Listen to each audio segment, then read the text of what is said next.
toujours un plaisir de vous retrouver, mesdames, messieurs, et de savoir que cette émission vous motive et vous relève. Bonsoir et bienvenue à ce nouveau numéro de votre émission Admirable. L'Admirable de ce soir, je vous le présente. Il est aujourd'hui la voix de sans voix. Il combat l'injustice et fait partie des acteurs qui travaillent, mais de manière acharnée, pour le retour de la paix ici en RDC. Il est également coordonnateur national de la dynamique... coordonnateur national de la dynamique communautaire pour la cohésion sociale et pour le développement d'ICODE, en sigle, modérateur principal du comité de crise pour la paix et la sécurité en RDC, et enfin président honoraire du cadre de concertation nationale de la société civile. J'ai l'honneur de vous présenter Maître Patient Bachombe. Bonsoir et bienvenue. Bonsoir Lynn, merci pour l'invitation. C'est toujours un plaisir quand vous nous invitez d'être présents et de pouvoir répondre à vos questions. Alors, Maître Patient, comment vous allez? Écoutez, nous allons bien. D'abord, je vais dire merci pour votre invitation. Nous avons toujours répondu présent lorsque vous nous faites part d'une invitation.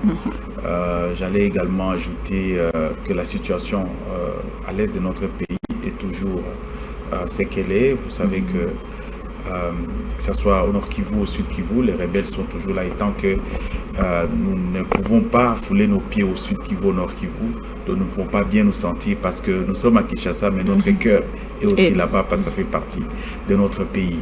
Mais globalement, s'il s'agit de la santé, nous allons bien. Alors pour cette situation, nous, la population, nous croyons et au gouvernement et à vous de la société civile, justement pour le retour de la paix enfin. Alors nous sommes aujourd'hui dans le cadre de l'émission Admirable. Certaines personnes vous ont réclamé parce que vous inspirez plus d'un et on veut parler de votre parcours. Alors pour ce faire, nous retournons déjà en famille. J'allais le dire, vous êtes né un certain 14 octobre au Sud Kivu. Vous êtes donc témoin oculaire de la situation sécuritaire dans ce coin du pays. Comment était votre enfance, surtout dans cet environnement? Mon enfance a été marquée beaucoup plus par, je dirais, toute cette mutation vers les années 80, lorsque le pouvoir de Mobutu était plus rigide. Et donc la dictature jusqu'aux années 91 où nous avons assisté vraiment à des grandes manifestations. Je peux me rappeler parce que à ce moment-là, il y avait toute une dynamique au niveau national et même dans les provinces pour dire non à la dictature. Mais également vers les années 1994 ou 1994 où nous avons vécu ce qu'a été la guerre et le génocide au Rwanda, qui a fait déverser des millions de Rwandais dans notre pays. Et là, nous avons vu comment est-ce qu'ils sont arrivés dans des camps de déplacés, et nous allions visiter ces camps de déplacés à l'époque. Donc je peux avoir encore vraiment des grands souvenirs. Mais mon enfance, globalement, a été vécue dans une ambiance, je dirais, de recherche de modèles, parce que je suis né dans une famille chrétienne, donc mon père est pasteur, et donc depuis mon jeune enfance, donc quand nous allions à l'église, nous connaissions que nous comprenions que le monde devait être un monde normal, un monde où il y a la paix, la justice, mais au fur et à mesure qu'on prenait de l'âge, on comprenait qu'il y avait vraiment de la méchanceté, il y avait comment dirais-je, tout ce qu'il y a comme mal. Et donc quand on a vécu ces événements, ça nous a perturbés, disons, dans notre enfance, de sorte qu'on était en quête de modèles, en quête de modèles, de la justice, des modèles de la paix, des modèles du bien-être. Voilà un peu ce que je peux résumer de mon enfance. Et les études, ça se passait normalement? Alors, écoutez, les études, j'ai étudié déjà trop petit, comme tout le monde, à l'école maternelle. En plus, nous avons fait l'école primaire, à l'école secondaire, au collège Al-Fadjiri à Bukavu, dans le sud Kivu. Et c'est pendant que j'étais à l'école secondaire, déjà au début, que la guerre a surgi en 1986. Et donc j'ai dû couper pour fuir la guerre. Et donc on devait aller à Kisangani par le pied en quittant Bukavu, vous imaginez. Mais par la suite, mon père a décidé qu'on revienne au sud Kivu et on devait aller se cacher quelque part. Un peu après de 180 ou 200 km de Bukavu. Et c'est là qu'on a découvert bien de choses. Et donc, il n'y a pas que la guerre de 96, il y a aussi la guerre de 98 qui est arrivée avec le RCD, vous vous rappelez. Ah oui. Et donc, tout ça, je dirais que ça a eu des répercussions sur ma vie, sur mes rêves, sur mon parcours. Parce que j'étais dans la section commerciale et donc mon rêve c'était de devenir un businessman, c'était de devenir vraiment un entrepreneur de haut rang. Mais au regard de ce que j'ai vu, j'ai vécu personnellement, j'ai dû changer dans mes convictions. Et je m'étais dit, parce que la guerre a détruit tout. Il y a beaucoup de mes amis même qui ont été massacrés, de mes amis d'enfance, dans la jeunesse, avec qui nous avons joué. Beaucoup d'autres, on allait très souvent faire la nage ensemble, parce que j'aime faire la nage, j'aimais faire la nage. Et donc, j'ai perdu beaucoup de mes amis par la guerre. Là où nous avons habité en 96, c'était un peu sur la route. Pour ceux qui connaissent Bukavu, c'est à Nyawera, en voulant remonter vers l'ISP. Et donc, on appelle la place Vamaro. C'est Vamaro. Donc, lorsqu'on tuait des gens, il y en a qui tombaient chez nous, à la maison. Et donc, ma famille avait déjà quitté, donc ma mère et mes petits frères. Moi, je suis resté, moi, mon grand frère et mon père. Et cette expérience ne vous a pas traumatisé? Exactement, ça m'a effectivement traumatisé. Mais je vous dis déjà qu'elle a joué sur mes perspectives. Parce que c'est là que j'ai décidé qu'un jour, je ferai le droit. Le droit, pourquoi? Parce que à quelques 100 mètres de chez nous, 150 mètres de chez nous, il y a même un archevêque qui est tombé, l'archevêque Mouzi Wapé à Sodam. Il y a des clergés, il y a beaucoup de victimes, il y a beaucoup de gens qui sont tombés. Et donc, quand nous avons quitté la maison pour fuir également, nous avons sauté des cadavres par milliers de cadavres. Et donc, avoir tout ça, c'est tout à fait normal. Je devais être un peu traumatisé. Mais j'avais décidé, chemin faisant, pendant qu'on fouillait la guerre, que non, un jour, je ferai le droit pour défendre toutes ces personnes dont le sang, n'est-ce pas, a coulé innocemment. Et c'est comme ça qu'au retour, j'ai dû poursuivre pour terminer les humanités. Et je peux me rappeler, j'avais même... Toujours en commercial? Toujours en commercial. Je finis la section commerciale, j'ai obtenu mon diplôme d'État et je suis parti me faire inscrire en droit. Waouh, c'était là toujours à Bukavu pour les autres, toujours à Bukavu, à l'université officielle de Bukavu. Je finis mes études en droit et voilà, j'ai commencé à défendre les victimes. Est-ce que les parents n'ont pas compliqué par rapport à ce changement de perspective? Les parents n'ont pas compliqué. Évidemment, j'avais un oncle à moi qui décidait de me prendre en charge et il était même parti pour m'inscrire à l'université, à l'ISP, en section commerciale, donc dans une faculté des sciences commerciales et informatiques, si je ne m'abuse. Et moi, j'avais dit non. Moi, j'ai décidé, j'ai changé d'avis. Et il a dit, ben, comme tu ne le fais pas, moi, je ne vais plus payer pour toi. J'ai dit, tant mieux, mais j'ai décidé de faire le droit. Et alors que même mes parents, on a pillé tout ce que nous avions, tout ce que ma mère avait comme business, en tout cas, tout était tombé à zéro. Et donc, il fallait vraiment reprendre la vie, franchement, sur le tapis. Mais cela ne m'a pas empêché de croire que je pouvais faire le droit, pas pour moi-même, mais vraiment pour ces millions de victimes. Vous étiez donc déterminé à ce point. Exactement. Alors, quel est votre rêve d'enfance que vous gardez jusqu'à aujourd'hui? Enfin, le souvenir d'enfance. Souvenir d'enfance. Une expérience assez particulière que vous avez de votre enfance. Souvenir d'enfance, c'est que je garde jusqu'à aujourd'hui, c'est qu'un jour, je crois que c'était vers les années 85, en 1982 ou 83, j'étais trop jeune et nous étions dans une maison sur la place Moulamba où nous habitions et j'avais tenu un serpent par mes mains alors que ma mère venait de la douche et je pensais que j'avais une ceinture. Ok. Je pensais que j'avais pris une ceinture et j'ai commencé à l'amener. Et puis ma mère m'a dit, mais attendez, mais c'est un serpent. Et elle a pris ses genoux comme ça et m'a demandé de jeter. Quand j'ai jeté, j'ai vu qu'effectivement, ça c'est une expérience qui m'a toujours marqué d'enfance, oui. Une autre expérience, c'est que déjà à l'âge de 9 ans, j'ai appris à nager. Okay. Et une fois, je m'étais noyé. C'est l'une de vos passions. Oui, de mes passions. Et une fois, je m'étais noyé et puis mes amis sont venus à mon secours. Voilà, donc voilà. Il y a tant de... Tellement, ouais. Il y a tellement, oui.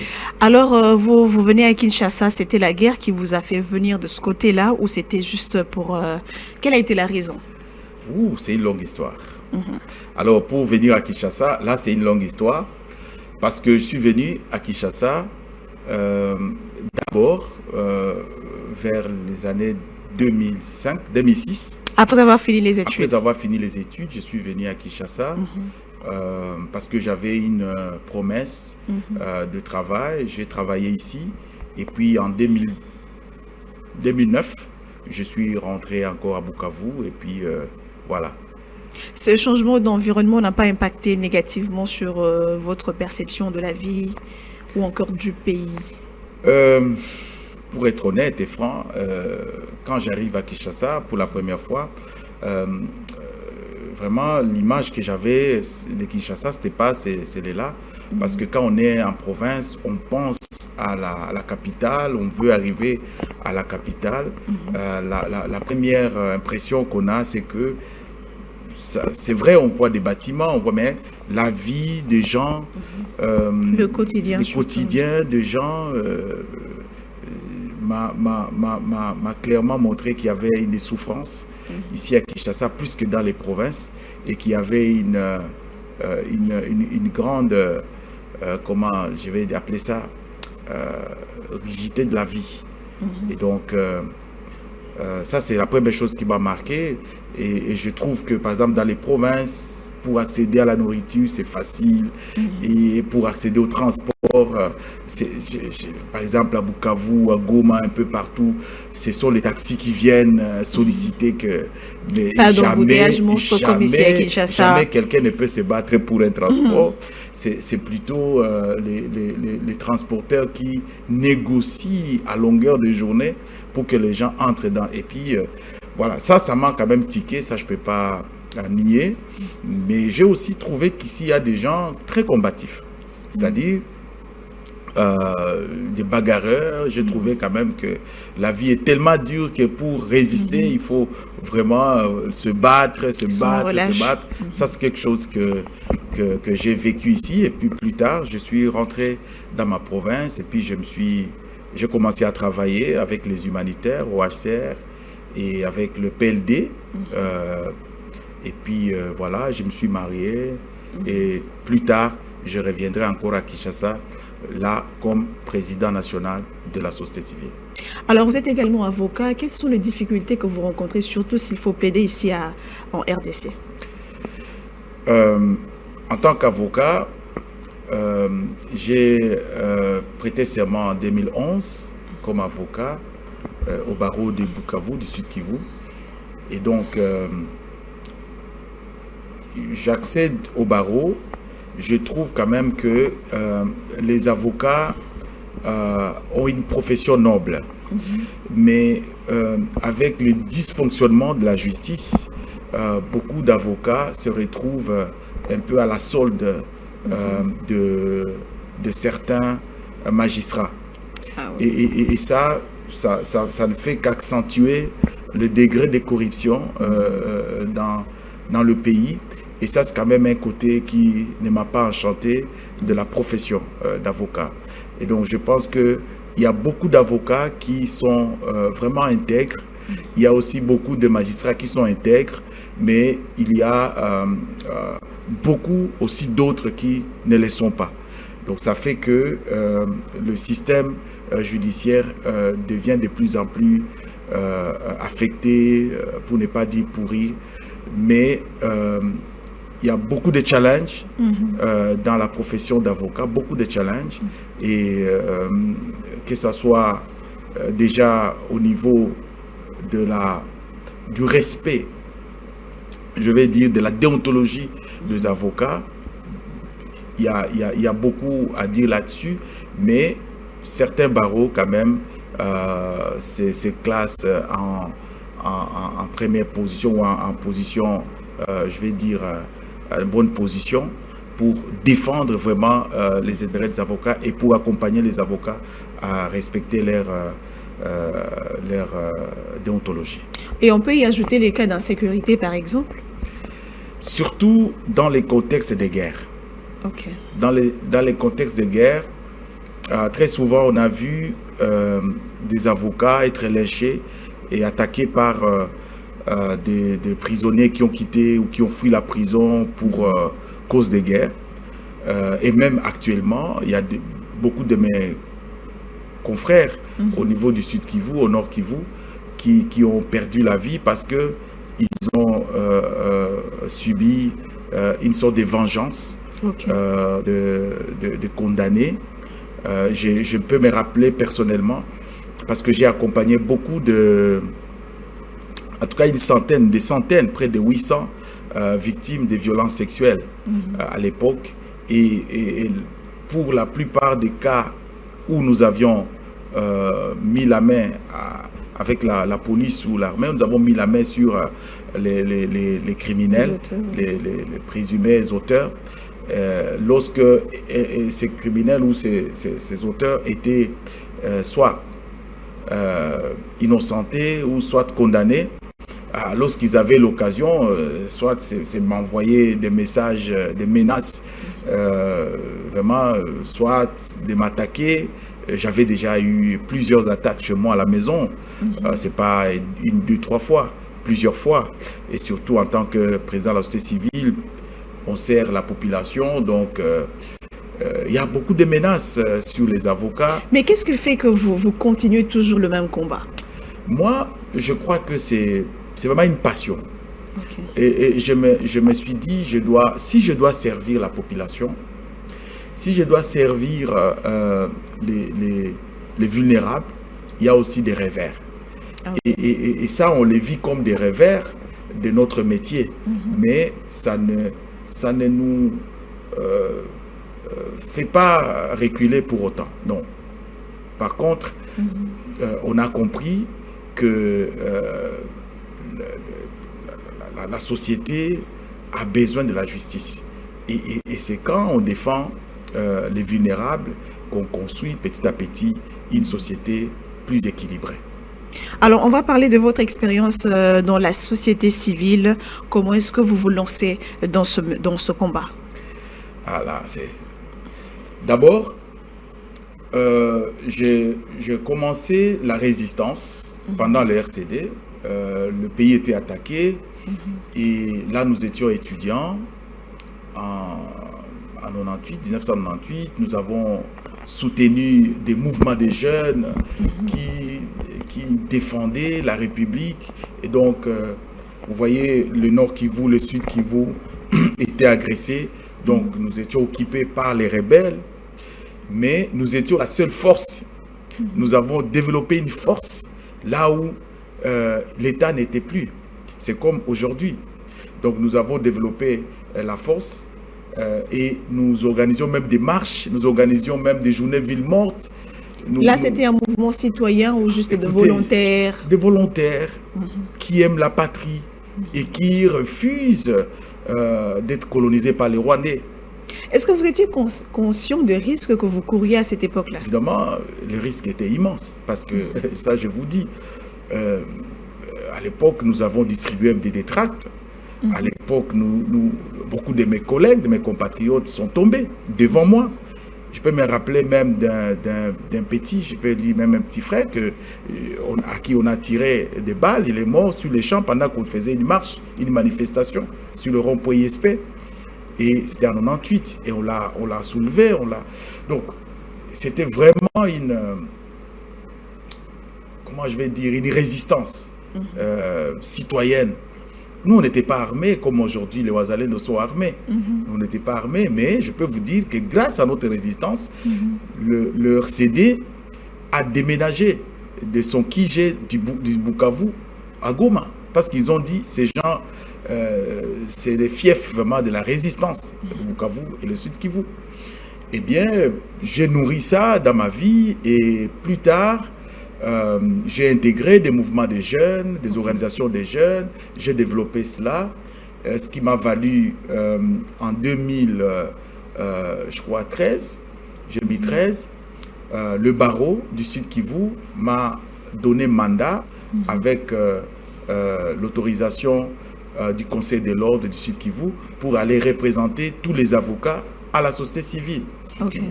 C'est comme ça que j'ai intégré la société civile dans la composante syndicats et corporations. Donc, c'est une plateforme parce qu'il y a plusieurs composantes à la société civile, les confessions religieuses, les organisations des femmes, des jeunes, il y a plusieurs composantes. Et moi, j'ai été désigné comme représentant finalement de cette composante. Le barreau m'a mandaté, je suis arrivé dans cette composante, je me suis battu et j'ai été élu dans cette composante comme représentant de la composante syndicats et corporations. Donc tous les syndicalistes qui font du bruit là et toutes les corporations m'ont élu.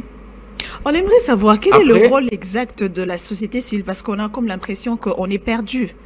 Le rôle exact de la société civile dans un pays. Alors, parce que je vous ai parlé des syndicats, à ma rencontre avec les syndicats, j'ai compris que la société civile devait être un syndicat du peuple. Ok. La définition que moi je vais vous donner de la société civile, c'est celle-là, tout simplement.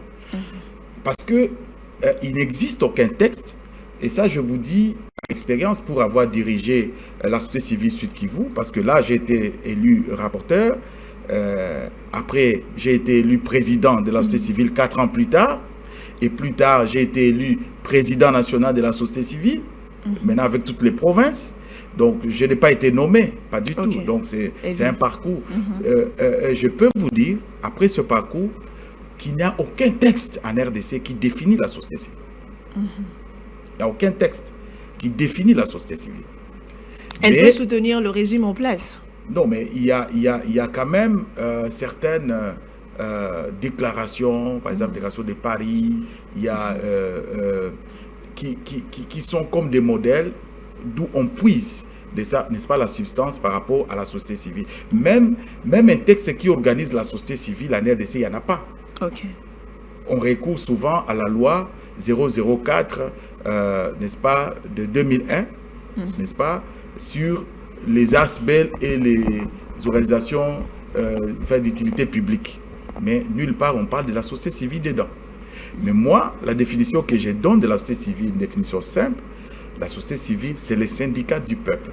Parce qu'on a comme l'impression qu'elle doit toujours être rangée derrière l'opposition. À chaque fois qu'il y a changement de régime, elle doit toujours être contre, même quand il y a quand même de résultats escomptés par rapport à ce que mène comme action le régime en place. Alors, la société civile défend les intérêts du peuple. Il arrive des fois que le régime en place blâme ou bien piétine les intérêts du peuple, et à ce moment, c'est récupéré par l'opposition.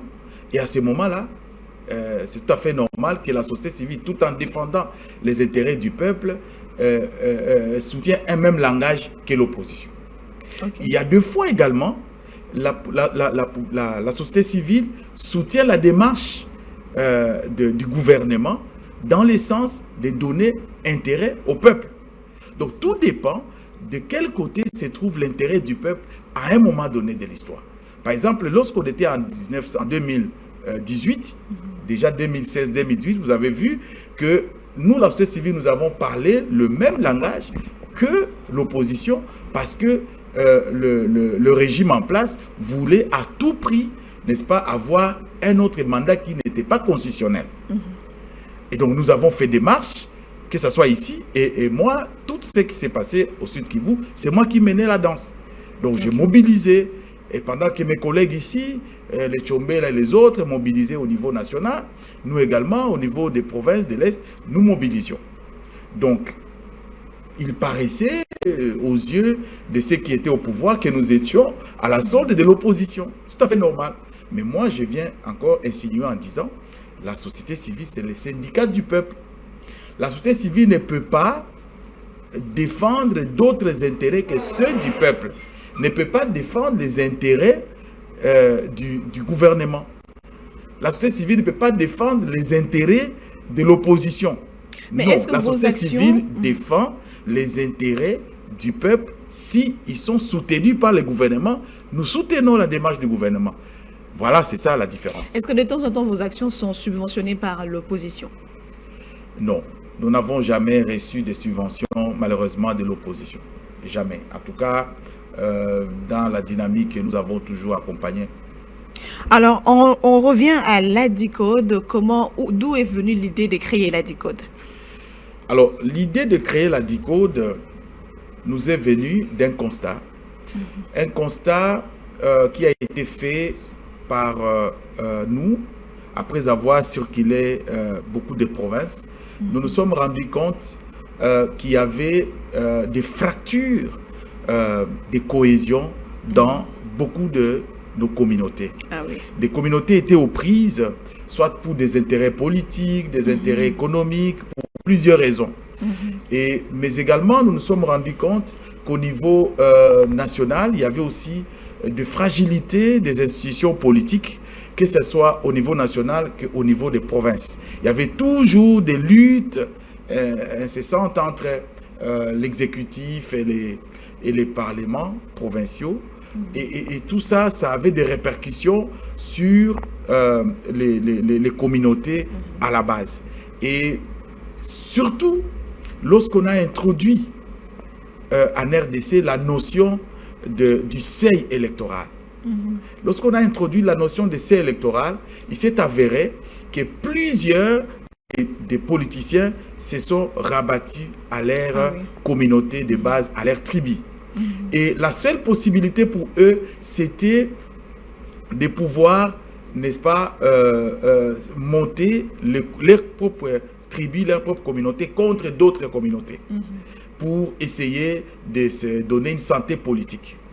Et ça a joué de manière intense sur la stabilité, n'est-ce pas, et la cohésion dans le pays. Nous avons décidé de nous battre pour qu'en RDC, il y ait une cohésion qui soit battue sur des valeurs démocratiques dans notre pays. Alors, quelles sont les plus grandes missions de ces structures? Alors, la plus grande mission de la dynamique communautaire pour la cohésion sociale et le développement, structure que nous pilotons, c'est de pouvoir bâtir au cœur de l'Afrique vraiment une nation qui tient comme levier la cohésion, où le peuple vit dans l'unité. Et une fois les communautés vivent dans l'unité, elles seront à même de bâtir leur propre développement selon leur propre modèle. Et le modèle du développement pour nous, ce n'est pas nécessairement un modèle calqué de l'Europe ou de l'Occident, mais c'est un modèle que nous-mêmes, nous pouvons, n'est-ce pas, ériger, nous pouvons nous-mêmes dessiner comme un modèle qui nous convient. Et c'est ça la mission de l'ADICODE. Et ça existe déjà depuis combien de temps actuellement? Alors, nous avons commencé comme une plateforme pour la cohésion sociale déjà au Sud Kivu. Là, nous sommes en 2017, 2017-2018. Et plus tard, nous allons le mettre au niveau national comme DICODE. Avant, nous étions dans ce que nous avons appelé cadre provincial de plaidoyer pour la paix et la cohésion sociale. Et nous l'avons traduit en DICODE, dynamique communautaire pour la cohésion sociale et le développement au niveau national. Là, nous sommes en 2020. Donc, si on regarde à partir de 2017 jusqu'à aujourd'hui, ça fait pratiquement 8 ans. Mais si on regarde à partir de 2020 jusqu'à aujourd'hui, depuis que nous avons entamé cette phase nationale, donc ça fera 5 ans. Et là, quelles sont les actions que vous avez déjà menées et quels sont les résultats que vous avez récoltés?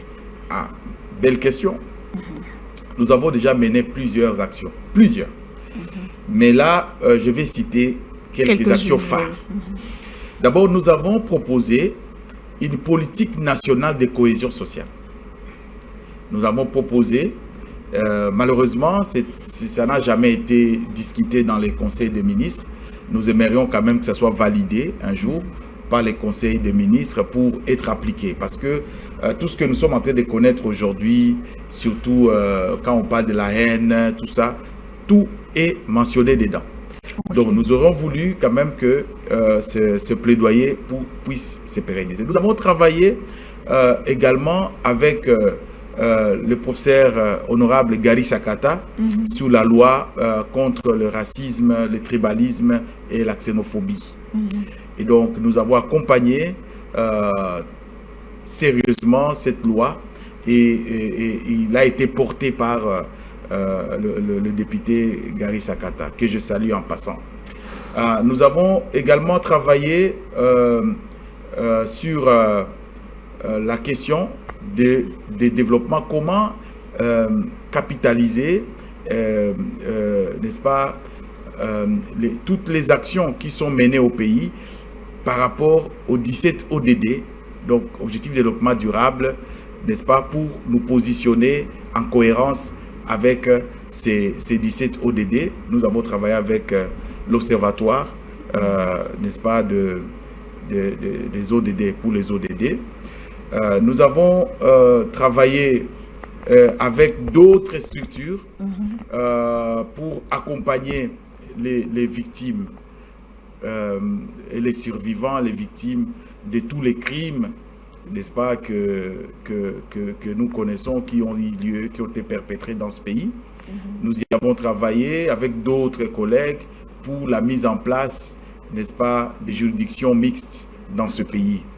Nous avons travaillé également pour la mise en place de la justice transitionnelle, pas seulement nous-mêmes, mais en consortium avec d'autres structures de la société civile. Nous avons travaillé encore sur la question de la gouvernance minière. Ça va? Nous avons travaillé sur la question de la gouvernance minière. Nous avons milité, travaillé pour lutter contre la corruption dans ce pays. Il n'y a pas que nous, avec d'autres collègues. Eh bien, je ne saurais pas résumer tout le travail que nous avec avons. le retombé de ce dialogue sur la gouvernance minière que vous avez tenu il y a, je crois, 2 mois, 3 mois avant. Oui, ce dialogue, nous l'avons tenu, c'est un dialogue national sur la gouvernance minière dans les contextes des conflits, en RDC et dans la région des Grands Lacs. Nous l'avons tenu au mois d'avril, du 15 au 17 avril, et c'était avec l'appui financier de la GIZ, donc les Allemands nous ont appuyés pour ce faire, et ça a apporté beaucoup de fruits. Ça nous a permis de mettre en place un plan d'action. Je ne saurais pas dérouler ici. Et puis, par la suite, nous avons décidé de mener un certain nombre de plaidoyers, que ce soit ici au pays et même au niveau international, que ce soit en France, en Belgique, à l'Union européenne. Nous avons participé à l'OCDE pour présenter les conclusions de ce dialogue. Nous avons été à Washington, à New York, avec d'autres donc des représentants de notre plateforme, parce que la DICODE a impulsé la mise en place d'un comité de crise de la société civile pour la paix et la sécurité en RDC, qui est... Là, c'était après la chute de Goma et Bukavu. Tout à fait. Ce sont les raisons qui vous ont poussé à créer cette structure. Exactement. Okay. Donc, nous avons trouvé que la question, la problématique actuelle, c'est pas une petite affaire. Il fallait quand même nous mettre en réseau avec d'autres acteurs, d'autres plateformes pour voir comment nous allons vraiment mener une lutte commune de la société civile, parce que c'est une crise immense que notre pays vient de connaître. Et puis ce n'est pas que ça va se terminer dans 2 ans, parce que vous voyez toute cette fragilité, je vais dire même les tissus sociaux, économiques est vraiment atteint au niveau où je ne sais même pas si dans les 5-10 ans on va se remettre rapidement. Et donc la société civile a décidé de mettre en place ce comité de crise. Et avec ce comité de crise, nous avons organisé beaucoup d'actions, notamment parmi les actions que nous avons organisées, c'est la diplomatie citoyenne.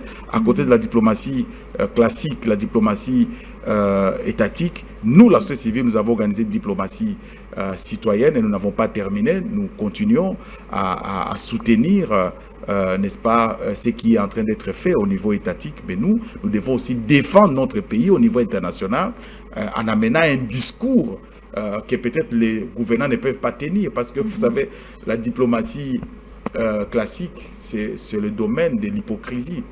Donc, c'est aussi le domaine d'euphémisme. Donc, les mots, ils sont vraiment réduits. Mais nous disons les mots tels qu'ils sont. Est-ce qu'il y a déjà du concret dans ce que vous faites comme combat? Oui, il y a du concret. Vous voyez, il y a à plusieurs reprises, nous avons sorti des déclarations qui ont été prises en compte et qui ont influencé certaines discussions, que ce soit ici, que ce soit à Doha, que ce soit aux États-Unis et partout, donc à Washington. Donc je crois qu'on tient toujours compte de la voix de la population. On tient toujours compte parce que nous, en réalité, nous nous battons pour imposer, je vais dire, l'agenda minier sur la table des discussions. Et quel est l'agenda minier pour la population, pour le peuple? Nous nous battons également pour les droits des victimes. Et c'est là que nous disons que les victimes ont aussi droit à la parole. Parce qu'on a tendance à faire croire que si on se met autour d'une table avec les opposants, armés, opposants non armés, tout le monde, machin, on aura une solution. Non. Le grand problème, c'est que dans ce pays, il faut comprendre que pour que le Congo soit réconcilié avec lui-même, il faut absolument écouter la voix des victimes. Il faut approcher les victimes à la table de négociation. Toutes ces communautés victimes. Parce que demain, si on met les opposants, ceux qui ont pris les armes, les rebelles, on les met autour d'une table, et que demain encore, ils reviennent dans les zones qu'ils ont contrôlées, ils vont rencontrer les mêmes victimes. Ça veut dire que la guerre ne se terminera pas. Les enfants des femmes qui ont été violées, ils vont se constituer en milice. Donc la guerre ne se terminera pas. Donc il faut à un moment donné que la vérité soit dite. Il faut à un moment donné que la justice soit, n'est-ce pas, l'apanage du gouvernement, pour que l'on mette en place une justice transitionnelle, holistique, qui prend en compte toutes les facettes pour revenir, n'est-ce pas, dans une société normale. Alors, quel est le plus grand coup que vous avez connu ou que vous avez reçu pendant la résistance? Parce qu'on se dit que lorsque vous menez la résistance, surtout ici en RDC, c'est quand même pas quelque chose de très facile. C'est comme, c'est comme si vous mettez votre vie dans un plateau, mais au prix quand même du retour de la paix. Est-ce que vous avez reçu également de coups dans ce sens-là? Plusieurs. Lesquels? Plusieurs coups, madame. J'ai vu beaucoup de mes amis tomber. Et ça a laissé vraiment des chocs en moi. J'ai vu comment on a pillé la ville. Et nous n'étions pas épargnés. j'ai dû fuir la guerre. Et pour revenir au collège, c'était déjà tard. Donc, cette année, j'aurais dû la rater si une autre école ne m'aurait pas accepté. Ce sont des coups. J'aurais voulu bien finir au collège Al-Fadjiri. Mais quand je suis rentré de la guerre, on m'a dit non, tu devras attendre l'année prochaine. Ah oui. Vous voyez?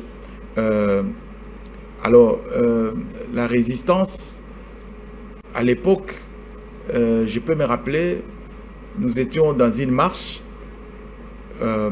et les rebelles sont arrivés sur la route, ils ont tiré, et puis nous tous, ils nous ont conduits à un endroit où ils ont commencé à nous intimer des ordres. Et après, on a appris qu'il y a certains de nos collègues qui ont été lynchés, ils sont partis, ils ont péri.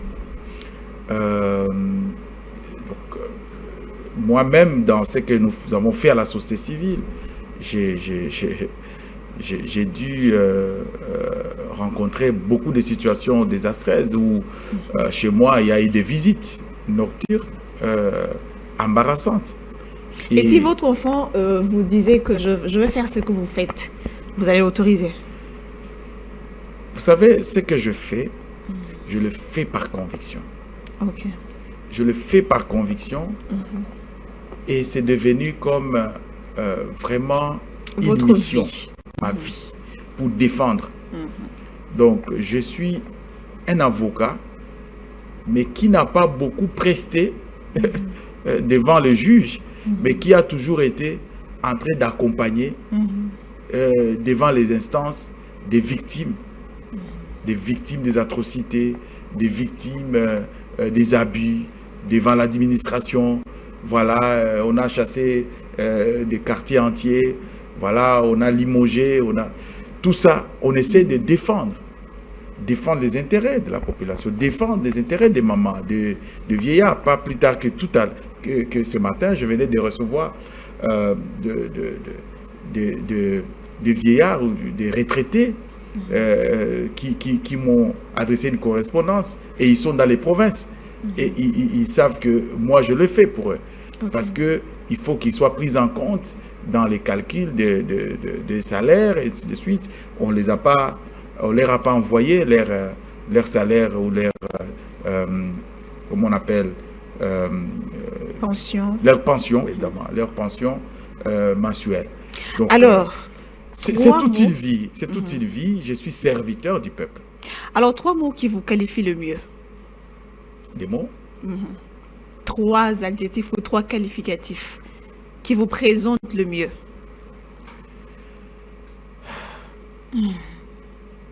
Je suis serviteur. Je suis engagé.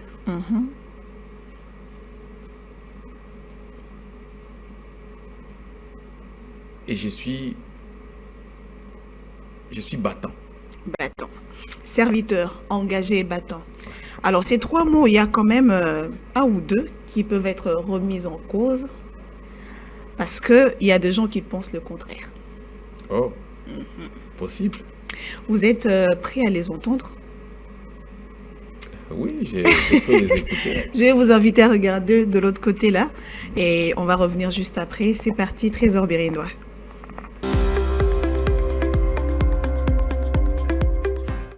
Quand il a commencé sa lutte à la société civile, j'avais peur. Mais nous avons vu que quand il a commencé sa lutte à la société civile, j'avais peur. Mais nous avons vu qu'en lui, il y a quelque chose de servir le peuple, de servir le pays. Et sa détermination. C'est pourquoi nous, on n'avait rien à dire ou bien à lui reprocher. Il a continué comme ça. Il a pris beaucoup de risques. Et à la société civile, il a servi les mamans, il a servi les papas, il a servi les jeunes, il a servi les opprimés, il a servi tout le monde. Alors, c'est pourquoi si aujourd'hui il est tel qu'il est, c'est sa détermination. Maître Patient, c'est mon mari, oui. Nous sommes connus de cela, ça fait 15 ans de mariage, mais avant ça, on s'était déjà rencontrés parce qu'on priait ensemble dans une même église.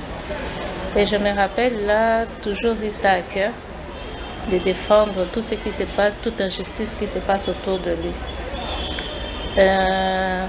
Avant, il avait dirigé la jeunesse de l'église et je me rappelle toutes les prédications par rapport à ça, c'était plus marqué sur l'intégrité et le combat. Le combat parce qu'il encadrait les jeunes, il encourageait souvent les jeunes à ne pas baisser les bras.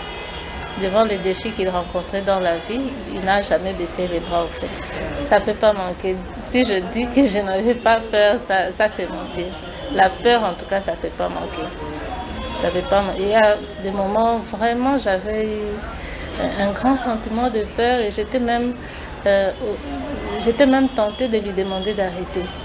Bon, Maître Patient, bonjour à vous. Maître Patient, pour moi, il a été pour moi comme un contact providentiel. Vous savez, dans la vie de quelqu'un, Dieu vous met des personnes sur votre parcours et pour moi, jusqu'à preuve du contraire, c'est un contact providentiel. Comment est-ce que je l'ai connu? Je l'ai connu quand j'étais beaucoup plus jeune, vraiment trop jeune. J'étais à l'école secondaire. Des prime abord, je l'ai connu d'abord quand je partais à l'école. Je l'ai rencontré chaque fois sur la route. Et c'était une route où il n'y a pas beaucoup de gens qui passent. C'est un quartier résidentiel. Alors chaque matin, quand je partais à l'école, je l'ai rencontré sans le connaître, mais voyant quand même une figure d'autorité. Je disais bonjour papa. Et parfois aussi avec sa femme, bonjour maman, et je continue. Mais il n'était pas passé longtemps. On a intégré une église et je me suis intéressé aux activités de la jeunesse de cette église.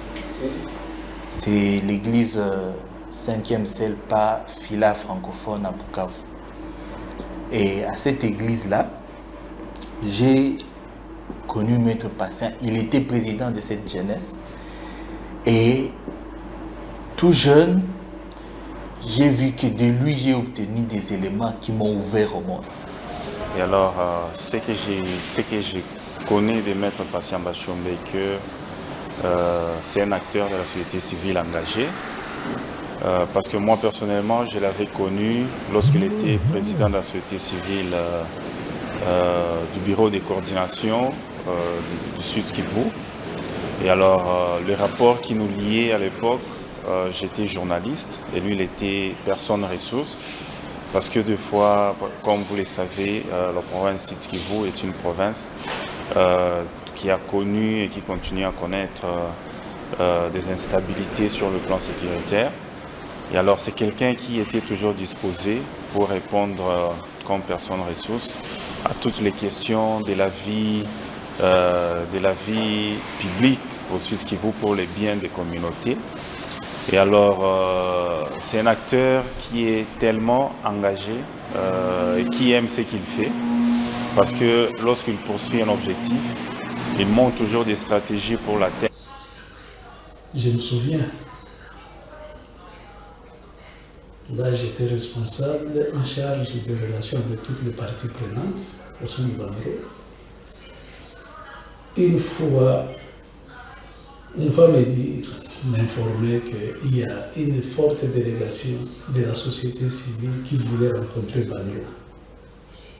Et comme j'étais le chef de département qui était concerné par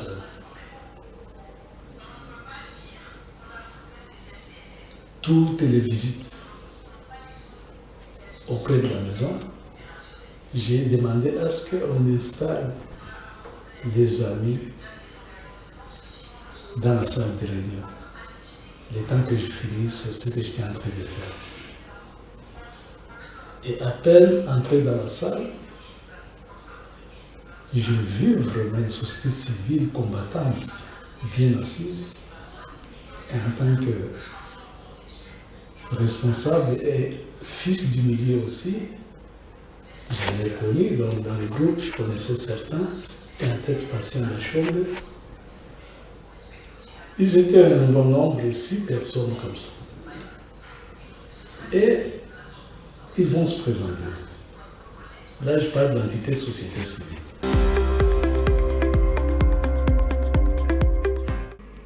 Alors, de retour sur ce plateau, Maître Patient, vos impressions à entendre toutes ces personnes témoigner en faveur de vous. Non, je suis très touché. D'abord, je ne sais pas où est-ce que vous avez pris ces images et quand est-ce que vous les avez prises, je ne sais pas. Mais j'ai failli pleurer quand il parlait. J'ai senti vraiment... Parce que j'ai vu mon père parler. Et il y a beaucoup de gens qui ont fait pression sur mon père pour dire, mais moi, on va le tuer comme ça. Est-ce que... plusieurs fois, ils m'ont fait pression pour dire, il faut arrêter, tu vois, tu prends trop de risques. Mais moi, je leur disais que je dois servir la nation. Je sens que je suis appelé à servir. Et je me sens bien quand je défends les gens. Et évidemment, j'ai vu aussi ma femme, que je salue en passant, et les médecins, et les pédiatres. Donc, elle aussi, elle a supporté beaucoup du fait de ma lutte, parce que c'est pas facile. Ah oui. Quand vous êtes avec un monsieur et que la nuit, on vous demande... Je me rappelle une fois, on m'a appelé pour me demander de quitter la maison à 3 heures du matin. Je devais quitter la maison à 3 heures du matin. Il y a une opération qui devait se passer et le général de la police m'avait appelé pour me dire, voilà, tu dois quitter là chez toi parce qu'il y a une opération qu'on doit... Et donc, je devais quitter à 3 heures du matin. Elle a dit non, non. Elle était enceinte. Elle a dit non, toi, tu pars avec ton petit frère. Moi, je vais rester avec mes enfants ici. Si nous allons... J'ai insisté, elle a refusé. Elle a dit non, toi, sauve-toi. Moi, je vais rester. Ça, c'est quelque chose qui est resté en moi. Donc, elle dit non, sauve-toi d'abord. Et elle m'a toujours appuyé. Ce que j'ai trouvé, peut-être, c'est que Maître Crispin Moutouedou a dit, je l'ai reconnu, il était un des grands responsables dans une multinationale, Banro. C'est une multinationale des Américains au Sud Kivu. Et donc, j'avais reçu des réclamations des communautés de Mwenga et de Luinja dans le Sud Kivu qui réclamaient auprès de Banro que voilà, il y a des redevances qui ne payaient pas. Ils ont détruit ils ont détruit aussi comment je vais dire, l'environnement. Il fallait... Alors, moi, je les ai accompagnés à Banro. Je les ai accompagnés. J'ai dit, nous voulons rencontrer les responsables. Alors, pour nous recevoir là-bas, ils ont pris au moins 1 heure. Ils ont fait d'abord des réunions, mais nous avons dit, nous ne quittons pas ici tant qu'on ne nous reçoit pas. Et moi, jamais, je ne savais pas qui... Alors, quand ils sont rentrés, je l'ai vu. Alors, il va me saluer, il me dit, je suis aussi un confrère avocat. Okay. Est-ce qu'on peut parler? Alors, j'ai dit, oui, on peut parler, il n'y a pas de souci. Nous, on vient pour parler. Et à partir de ce jour-là, on s'est connus et on se considère vraiment mutuellement. Ah oui. Et je ne parle pas aussi des jeunes que j'ai eu à encadrer, évidemment, parce que au-delà de tout ça, le fond, c'est que moi, je grandis aussi à l'église. Donc, je suis, comme je vous ai dit, j'ai dirigé la jeunesse, j'ai même chanté. Oui, j'ai chanté, beaucoup de gens me connaissent comme chanteur aussi. J'ai chanté pendant de longues années. Donc voilà, donc j'ai mené une vie de la jeunesse, pas normale vraiment comme d'autres. Je suis quelqu'un de très ambitieux et voilà.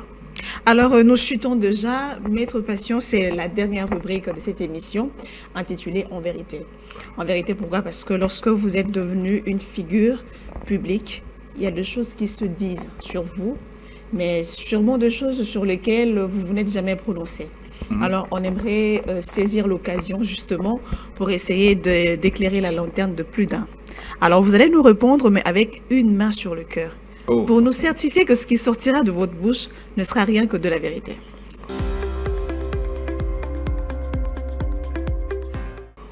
On peut y aller. La main sur le cœur? Ah oui. J'ai même ma main sur le cœur.